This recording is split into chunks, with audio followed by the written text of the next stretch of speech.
بسم اللہ الرحمن الرحیم نحمدہ ونصلی علی رسولہ الکریم اما بعد۔ پیارے پیارے بچوں، ننھے منھے پھولو، اللہ تعالیٰ آپ سب کو ہمیشہ خوش رکھیں۔ الاحسان اکیڈمی والے چچا کی طرف سے السلام علیکم ورحمۃ اللہ وبرکاتہ۔ پیارے بچوں، ہماری کہانی چل رہی ہے مسجد اقصی اور فلسطین۔ پیارے بچوں، اس کے 7 حصے ہم سن چکے ہیں، آج ہے اس کا 8واں حصہ۔ پیارے بچوں، آپ کو پتہ ہے کہ سلطان صلاح الدین ایوبی جو مسلمانوں کے بڑے بہادر بادشاہ تھے، انہوں نے جہاد کر کے ان سے عیسائیوں سے دوبارہ مسجد اقصی اور فلسطین واپس لے لیا تھا، پھر مسلمانوں کے پاس رہا۔ تو پیارے بچوں، مسلمانوں کا جو خلیفہ ہوتا ہے وہ ہونا تو یہ چاہیے کہ ایک ہی خلیفہ ہو، یعنی بادشاہ مسلمانوں کا ایک ہی ہو۔ نبی پاک صلی اللہ علیہ وسلم کے بعد حضرت ابو بکر مسلمانوں کے خلیفہ تھے، تو پوری دنیا کے مسلمانوں کے وہی خلیفہ تھے۔ پھر ان کے بعد حضرت عمر تھے، پھر حضرت عثمان تھے، پھر حضرت علی تھے، پھر ان کے بیٹے حضرت حسن تھے، پھر حضرت امیر معاویہ رضی اللہ تعالیٰ عنہ تھے، پھر اس طرح۔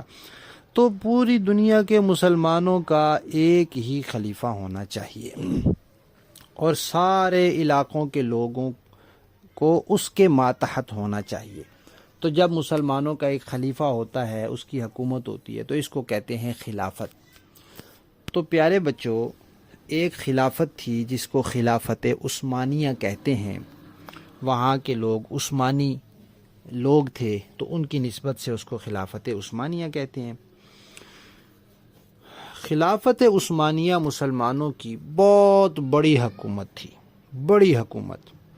آپ کو پتہ ہے نا بچوں، دنیا میں سمندر زیادہ ہے، خشکی کم ہے، پانی زیادہ ہے زمین اور خشکی کم ہے۔ تو سمندر کے اندر جو خشکی کے بڑے بڑے حصے ہوتے ہیں، جو خشکی ہوتی ہے نا، اس کو کہتے ہیں بر، اور جو پانی ہوتا ہے اس کو کہتے ہیں بحر، سمندر، بحر۔ تو جو خشکی کا بڑا حصہ ہوتا ہے نا، اس کو کہتے ہیں بر اعظم، بڑی خشکی، بر اعظم۔ تو دنیا کے بڑے بڑے جو بر اعظم ہیں، 3 بر اعظموں پر مسلمانوں کی وہ خلافت تھی، جس کو خلافت عثمانیہ کہتے ہیں۔ تو یہ جو فلسطین تھا، یہ جو بیت المقدس تھا، یہ بھی مسلمانوں کی اس خلافت عثمانیہ کے میں شامل تھا، اور 400 سال اس میں شامل رہا۔ اس دوران جو یہودی تھے، یہ دنیا کے مختلف علاقوں میں تھے، کچھ برطانیہ میں تھے، کچھ فرانس میں تھے، کچھ اٹلی میں تھے، کوئی جرمنی میں تھے، امریکہ میں تھے، کیونکہ یہ بڑے کاروباری لوگ ہیں، یہ بڑا کاروبار کرتے ہیں، پیسہ کماتے ہیں، پھر لوگوں کو سود پہ قرضے دیتے ہیں، لوگوں کا خون چوستے ہیں، پھر لوگوں کو قرضے دے کے پھر ان سے اپنے مفاد حاصل کرتے ہیں، پھر سازشیں کرتے ہیں۔ تو یہ دنیا کے مختلف جو ملک تھے، جو مالدار قسم کے، وہاں ہوتے تھے یہ۔ تو وہاں انہوں نے اپنی شرارتیں کی، وہاں انہوں نے سازشیں کی، ان کے خلاف شرارتیں کی، تو وہ لوگ ان سے بڑے تنگ آئے۔ آخر انہوں نے یہ فیصلہ کیا کہ یہودی جو ہے نا، یہ ہوتے ہی شرارتی ہیں، ان کی طبیعت کے اندر ایک شرارت ہوتی ہے جو انہوں نے کرنی ہی کرنی ہوتی ہے۔ جیسے پیارے بچوں، بچھو ہوتا ہے نا، بچھو، اس نے ڈنگ مارنا ہی مارنا ہوتا ہے، تو ایسے ہی یہودی جو ہوتا ہے، اس نے شرارت کرنی ہی کرنی ہوتی ہے، نقصان پہنچانا ہی پہنچانا ہوتا ہے۔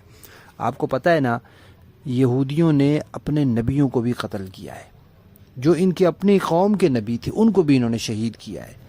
یہودیوں نے نبی پاک صلی اللہ علیہ وسلم کو شہید کرنے کے لیے کتنی کوششیں کی۔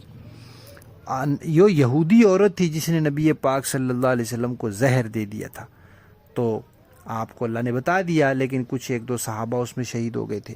یہودیوں نے کوشش کی تھی کہ ایک بڑا سا پتھر گرا کے نبی پاک کو شہید کر دیں۔ یہودیوں نے نبی پاک صلی اللہ علیہ وسلم پہ جادو کیا تھا، پھر اللہ تعالیٰ نے آپ کو بتایا اور آخری 2 صورتیں نازل کی، پھر وہ جادو ختم ہوا۔ تو یہ جو بھی جس طریقے سے بھی یہ نقصان پہنچا سکے نا، یہ نقصان پہنچاتے ہیں، یہ رہ ہی نہیں سکتے۔ تو انہوں نے حضرت عیسیٰ علیہ السلام کو بھی شہید کرنے کی کوشش کی. وہاں کا جو اس وقت کا حکمران تھا اس کے ساتھ انہوں نے سازش کی اور ان کو پکڑ لیا اور پھر ان کو پھانسی لگانے کے لیے تیار ہو گئے. وہ تو اللہ تعالیٰ نے ان کو آسمان پہ اٹھا لیا تو وہ بچ گئے.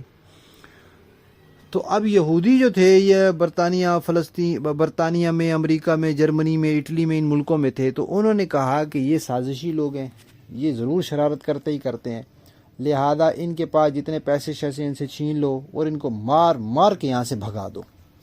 تو پھر انہوں نے وہاں سے یہودیوں کو مار مار کے بھگایا.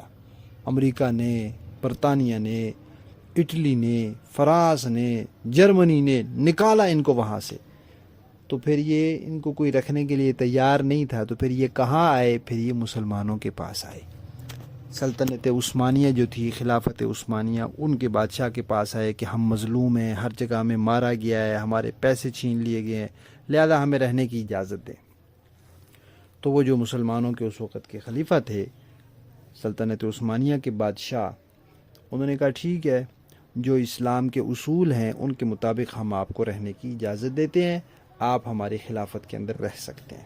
تو پھر اس طرح یہودی وہاں سلطنت عثمانیہ میں رہنے لگے. پھر کیا ہوا؟ پھر انشاءاللہ ہم کہانی کے اگلے حصے میں سنیں گے. ہماری کہانی مسجد اقصی اور فلسطین کا 8واں حصہ ختم.